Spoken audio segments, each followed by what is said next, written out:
Hello guys, I have never seen a video on YouTube stating on how to change a fuel pump on a 5.7 Oldsmobile diesel, and I thought I'd just give some tips on it that I found along the way. So on a truck, which I have is a 1978 model, it doesn't have the air conditioner, which on here, if there's an air conditioner, it'd be over on this side, and then the alternator would be over here. So if you'd have to remove the air conditioner if it was an air conditioner model, but mine doesn't have air conditioning, so I removed the alternator. To do that, I removed a bolt here, and then this bracket was like this, so it bolted in there, and then I removed a bolt out of here, which is in the bottom of the alternator, and then I removed a bolt underneath here and right here, and then I was able to flip it over and I removed a bolt right here. These are 9/16 bolts, fairly easy to get to.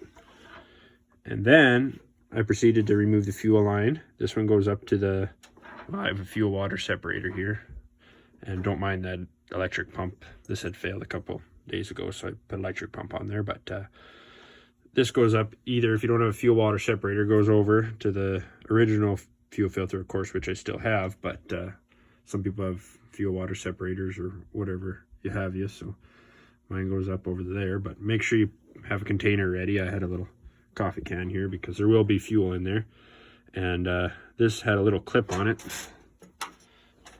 that looks like this, that I removed with a pair of pliers, and then I just got rid of it because it didn't seem to fit tight on here. So anyways, so I started, if you can see in here, oh, it's hard to see, but this fuel pump, if I can get a light in here a little bit better for you guys.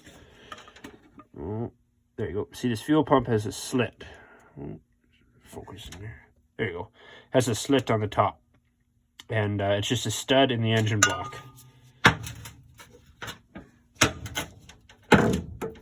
So this right here is just a nut. So I removed that first and set it aside, and this is 1/2 inch. And then I went down to the bottom. Let's curl underneath here and I'll show you guys if I can focus in there. I'm in the process of changing the transmission filter fluid. So I come underneath here with my light, and you can see right here, there's another 1/2 inch bolt, and I removed that one, and then the pump was able to come off, and I pulled it off. Make sure you pull it off, you clean your gasket off, and I use gasket maker on there too, and to put it back on. It's kind of a pain in the butt, but it's just a reversal of that. And it's hard to get, you can't get a socket on there. You pretty much just have to use a flat wrench because there's no space in the top of that nut, and with the angle of the pump, you can't really get a socket and ratchet on there, so I just used a flat wrench. I couldn't even get one of my ratchet wrenches on there. So I just got the new fuel pump back in, and I'll show you what the fuel pump looks like. So this is what the old fuel pump looks like, and all oily and greasy, of course, long shaft and stuff like that. And there's that slit on the top and the hole in the bottom. Okay, if you notice, that pipe's bent down pretty good, and I'll show you why. So when I put this pump in, I put the rubber hose back on here, and I went to go put this bracket on, and it wouldn't work. I couldn't get this bolt in here with this hose on. So I just took a rubber mallet and give it a couple light taps and just bent it down enough that I could get the hose on still. But then it cleared, so I can get this bracket on, so I can see it'll go right back on there again, and tighten back on there.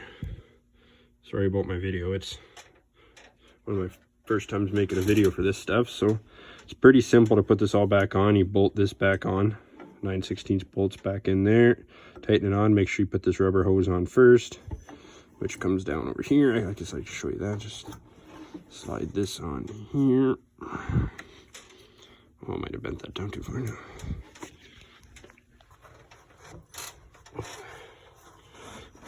Kind of a pain in the butt to do this with one hand, but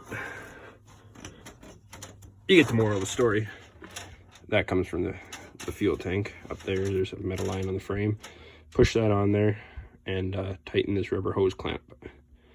or this hose clamp back on this rubber line.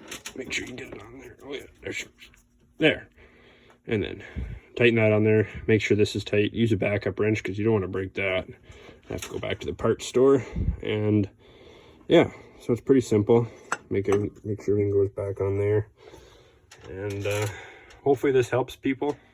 It's a pretty simple task, but I thought maybe someone might need a few tips. This is what I came across, and hopefully it helps.